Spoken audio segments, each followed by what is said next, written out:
MP வந்தாப்புல இந்த ஸ்ரீ குமார் ராணியா ராணி குமார். ராணி குமார் வந்தாங்க. சரி. நான் நம்ம இதுக்குள்ள வரும்போது நான் வண்டியை மறிச்சு சண்டை போட்டேன். சரி, என்ன சொன்னீங்க? என்ன செந்தில் மலரை நீங்க கைது பண்ணேன்னா அடுத்து திமுக ஆட்சி வர முடியாது. அதாவது தேர்தல் சமுதாயம் நீங்க மறவர்களுக்கு சப்போர்ட் பண்ணீங்கன்னா போங்க, அடுத்து நாங்க உங்களுக்கு ஓட்டு போட மாட்டோம்னு இப்படி சவுண்ட் விட்டோம், வேற ஒண்ணும் இல்ல. சரி சரி சரி, மக்கள்லாம் ஒன்று ரெண்டு சவுண்ட் விட்டுருங்க. கூட்டம் கூடிடுச்சுங்க, ஏகப்பட்ட கூட்டம் கூடிடுச்சு. அனைவருக்கும் வணக்கம். தென்காசி மாவட்டம் கடையநல்லூர்ல இன்றைக்கு தென்காசியினுடைய எம்பி ராணி ஸ்ரீ குமார் அவர்கள் அந்த பகுதிக்கு போயிருக்கிறாங்க. அந்த பகுதியினுடைய மக்கள் தேவேந்திரகுல வேளாளர் சமுதாயத்தை சார்ந்தவர்கள் அவருடைய காரை மறித்து செந்தில் மல்லர் அவர்களை கைது செய்வதை நிறுத்த வேண்டும் என்று ஒரு நெருக்கடியை அவங்க கொடுத்துருக்குறாங்க.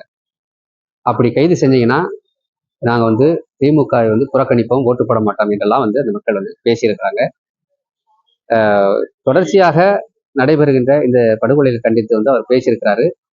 அப்படிங்கும்போது நீங்கள் அவரை கைது செய்யும் பட்சத்தில் எங்களுடைய உணர்வுகளை மதிக்காமல் இருக்கிற செயல் என்ற விஷயத்தை அங்கே அந்த எம்பி அவர்களிடத்தில் அழுத்தமாக பதிவு செஞ்சிருக்கிறாங்க.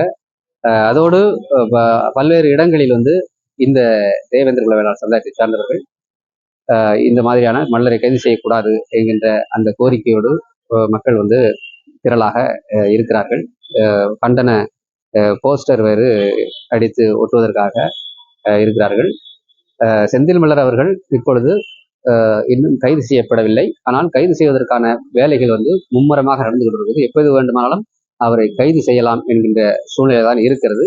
அதை தொடர்ந்து தேவேந்திர குல வேளாளர் சமுதாயத்தினுடைய கிராமங்களில் இந்த செய்தி காட்டுத்தீயாக பரவிக்கிட்டு இருந்து இந்த செய்தியை கேட்ட உடனே செந்தில் மல்லர் கைது செய்ய போறாங்க அப்படின்ற ஒரு செய்தியை கேட்ட உடனே அந்த மக்கள்லாம் குந்தளிப்பா இருக்கிறாங்க. அதாவது ஒரு சார்பா இந்த காவல்துறை திமுக அரசு செயல்படுது அப்படிங்கிற குற்றச்சாட்டை நம்ம பேசும்போது அவங்க தெரிவிச்சிருக்காங்க.